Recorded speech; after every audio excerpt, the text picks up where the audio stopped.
Hi, welcome to this video on making a hybrid tube amplifier. This amplifier is battery operated. It can also be run on mains. It has Bluetooth and line in. It has an onboard battery protection and charging circuit with a battery level indicator. It uses four 18650 lithium batteries. In the next couple or so videos I'll go over the schematics. All the information needed to make this is in the description, with links to the EasyEDA Project and bill of materials. So let's take a closer look at the amplifier. We have the battery charging module here. The tubes are replaceable EF95 6AK5. Headphone output is done via a replaceable op amp. Here is the 4S battery protection circuit with auto activation. Underneath you have the 4S battery board.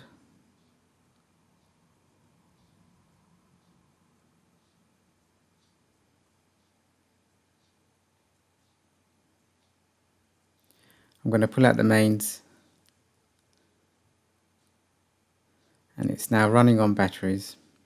Current draw is about 300 milliamps.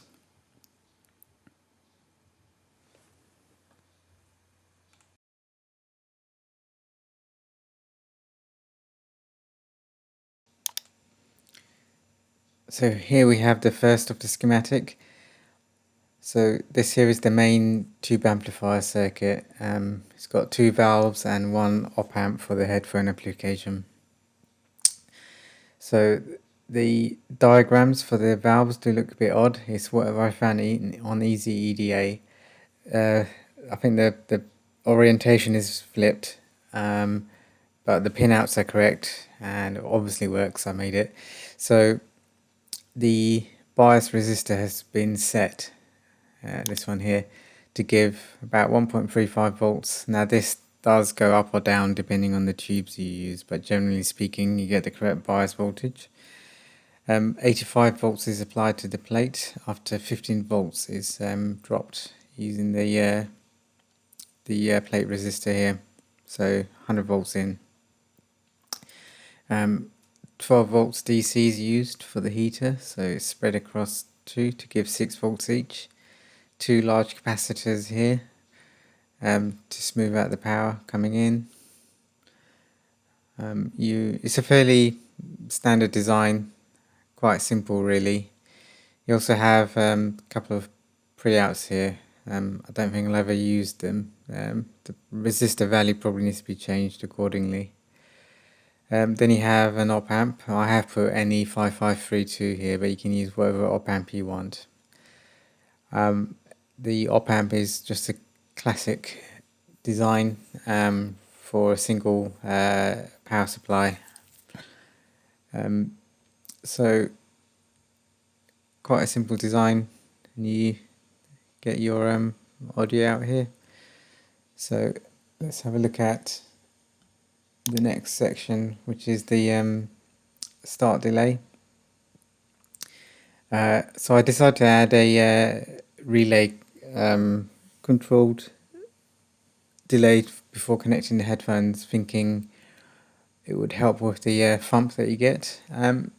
Still get a thump, I'm not sure why, but it's part of the circuit. It can be omitted.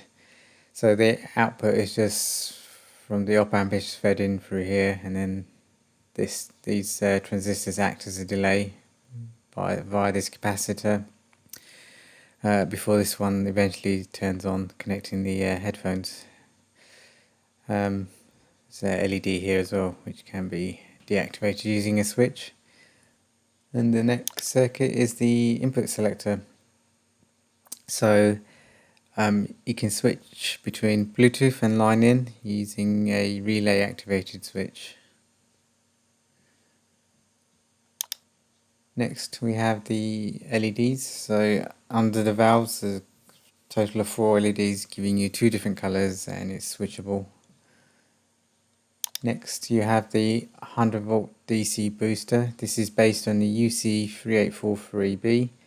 It's a very old chip, but it's still very popular and used for a lot of things. I think it's just used for the Nixie tubes as well. It's adjustable by changing these two resistors. So what really you want to change R42 here, keep this as 2.2k, and change R42 to increase or decrease the voltage. So the VFB, feedback voltage, is always 2.5 volts, that's the reference voltage. So based on that you can work out output voltages that you require. A few different formulas here to work out the various different resistors. So this circuit here is oscillating at about 75 kilohertz. So it produces quite clean DC out. There's two-stage filtering going on here. You've got resistors here and two capacitors on either side to provide a fairly smooth DC out. I've measured it. I can't remember now. The ripple voltage, I think peak to peak was either 20 millivolts or 200 millivolts, which can be smoothed out further, but it was good enough for me. So that is the main schematic for the amplifier. So that is enough just to use that on its own without any additional components. So here we have the PCB. So it's a single ground plane on the top and not a complete ground plane on the bottom. So made as compact as possible, short paths as possible. Trying to minimize any interference and noise. Seems to have worked. This is the top view. Bottom view. You can see the bottom side doesn't really have too many ground planes. I've put the ground plane here just to filter out any noise because it's a high frequency switching converter, and then large ground plane on the top here. And we can have a look at the 3D model.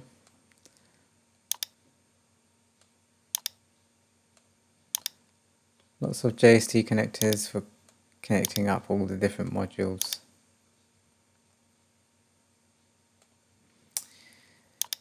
Next we have the power supply module. So this schematic here consists of a 12 volts to 4.63 volt buck converter. So this takes 12 volts mains and converts it to a low voltage for the battery charging module. Then you have a 12 volt linear regulator low dropout that converts the 4S battery pack to 12 volts for the main amplifier. You have various relays that do the battery switching and isolation, so switching from mains to just connecting it to the battery protection board to provide the 12 volts out. You have some connections here for the switch, connections here for the charging module, which is based on the TP4056.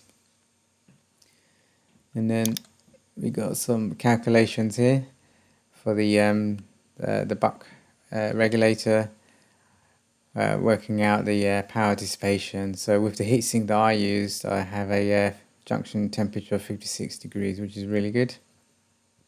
It is possible to run it without a heatsink. It gets very close to the maximum junction temperature. For the linear regulator, kick out when the batteries are fully charged, 4.8 watts, which is quite a bit. So heatsink of 15 degrees or lower is required. So I've used a 7 degrees one, which gives me a junction temperature of 86 degrees, which is fine. And then there's some calculations here for working out the output voltage for the adjustable regulator. So here's the PCB, ground planes on both sides, thick copper traces for the high currents.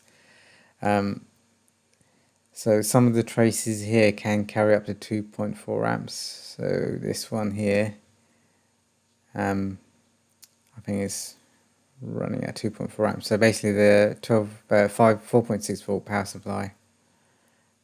This one here actually, there, 3mm wide to make sure it can allow 3 amps without dropping too much of the voltage.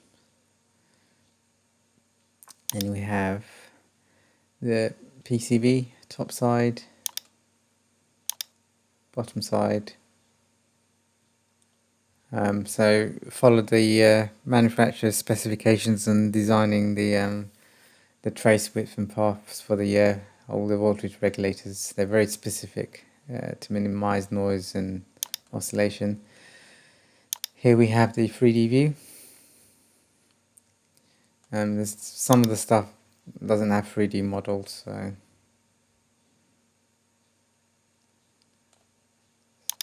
top side and bottom side. Next we have the rear panel.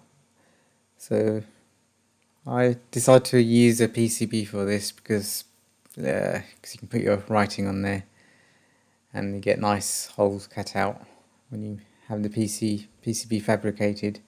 Got line in, pre-out, LED control switch, a DC in, and some control switches. The PCB view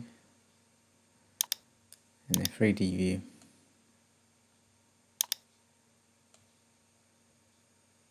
Next we have the LM3914 battery level meter. I've decided to put 4 separate ICs to create my battery level indicator, so I can monitor the battery voltages individually. So it's a fairly simple circuit based on the manufacturer's spec sheet. So it's adjustable to set the upper and lower threshold voltages. So you adjust one, I believe it's this one, I can't remember, the 3K one, to adjust the lower voltage detection.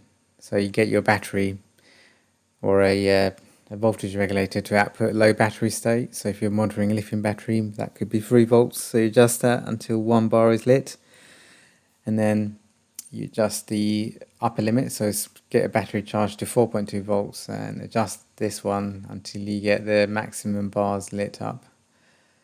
So the LED modules I used were from AliExpress. They're very strange ones. I specifically went for them because of the design. They're multicolored and they look like a battery. However, found the pinouts are reversed, meaning pin 1 or LED 1 is the top LED rather than bottom LED, which meant this specific PCB design is based on this very specific LED module. So if you tried a different LED module, it won't work because the LED modules are reversed, or it will light up in reverse order. So quite a simple circuit, controlled by switches to do the testing. So if we have a look at the PCB, so it's a very compact design. I've used the minimum allowable trace width, and I've used a common ground return path. I made a little mistake where when I designed it and routed everything to the common ground path, before fabricating, I was meant to join this up to the ground, so these 6 squares should be joined to there. Same with this, should be all joined. Didn't do it, so which meant after I made it, I had to put a blob of solder on all 4 of these to complete the connection. Not a big deal. So that's the PCB design. Next we have the actual PCB view. So very compact. That's the top side, which has the LED modules, and the bottom side has the LM3914, so you do have to solder in a very specific order. The 3D view. I've just put two of the 3D modules, LED modules on.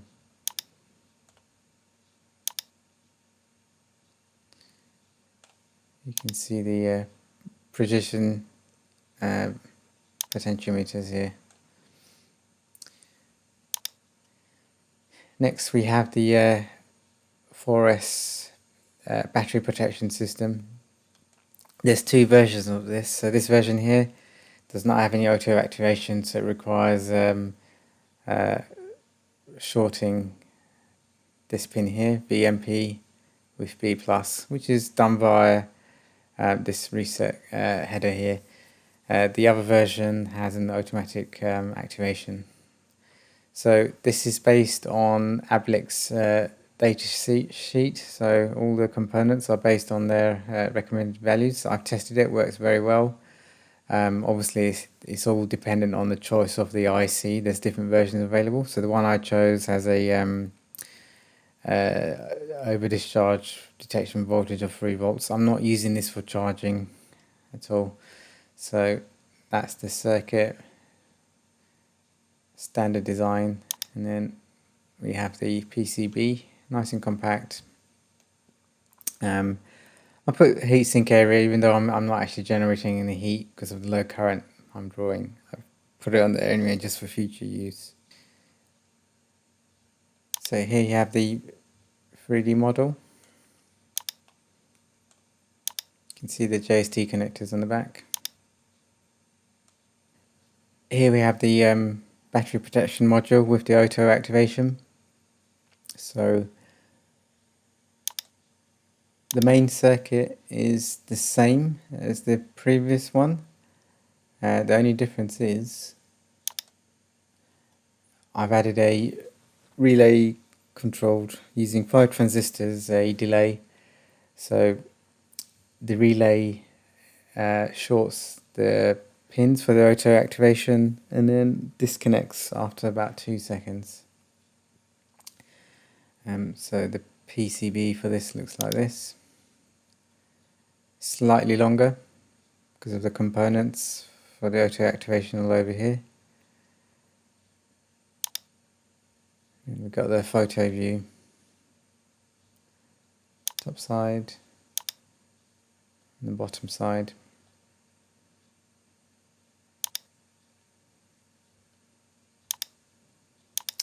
And then we have the 3D view.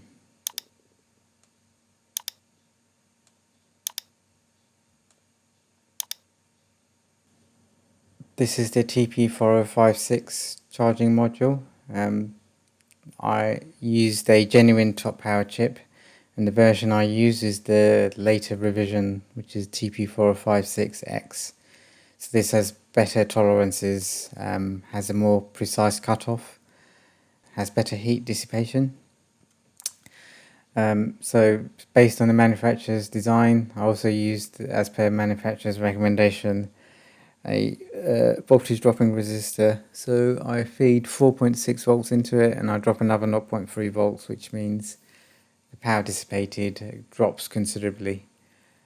So I tried it at 5 volts, it gets really hot, PCB hits 75 degrees, giving it 4.6 volts and dropping 0.3 volts makes the PCB 55 degrees, which is absolutely fine.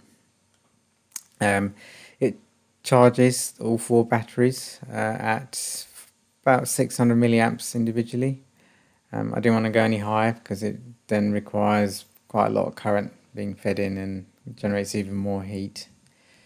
So to charge all 4 batteries you still need 2.4 amps.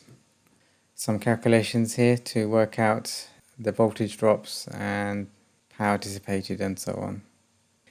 We have the cutoff voltages for the different versions. I've used TP4056 here so you can see it's a bit more precise. So my chips seem to be cutting off at 4.18 volts, all 4 of them, which is perfect, just below the maximum of 4.2 volts. So perfect cutoff voltage.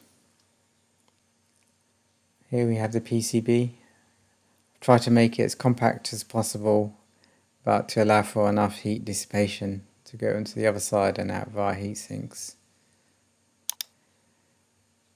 The top view, bottom view, exposed copper for gluing on some heat sinks, and the 3D model. All the connections to the batteries are done by the headers.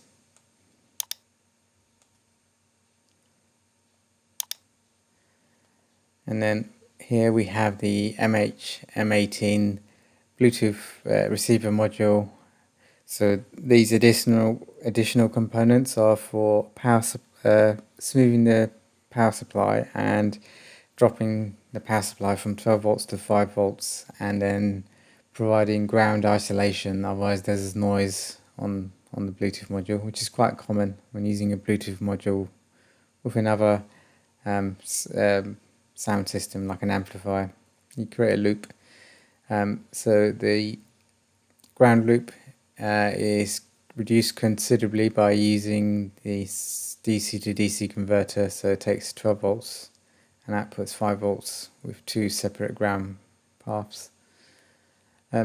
Some additional components here. If needed, you can use the control buttons for play, pause and next. We have the PCB top side, bottom side, and the 3D view.